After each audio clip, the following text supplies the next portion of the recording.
type the name of any of the 7 days into your document, and Word automatically makes sure it's capitalized. This is done by the AutoCorrect feature, and you can turn it on or off as desired. Let me show you how in this quick tip.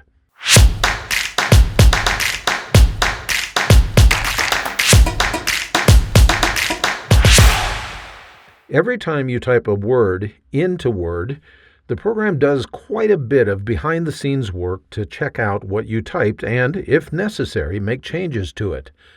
One of the things that Word can automatically check and correct is the capitalization of days of the week.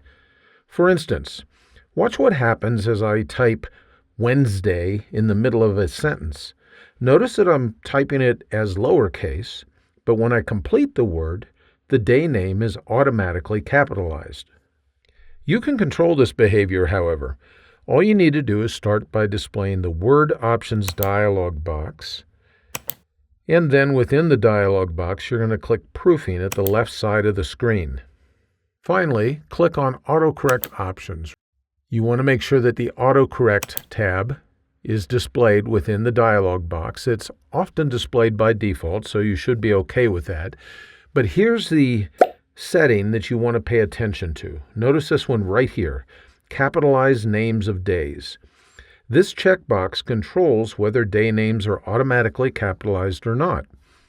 The option is selected by default, as you can see here, but you can clear the checkbox and Word will no longer do the capitalization. So, for instance, we're going to go ahead and clear it here just so I can show you how it works. We click on OK, get rid of the other dialog box as well.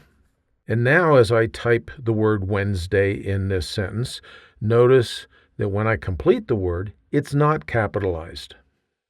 So that's how you control whether Word capitalizes the proper names of days of the week or not. You can set it as you desire for your typing needs within the program. I hope that you found this quick tip helpful. If you did, you might consider signing up for the free Word Tips newsletter. Information is in the notes just below this video. Thanks for spending a few minutes with me today.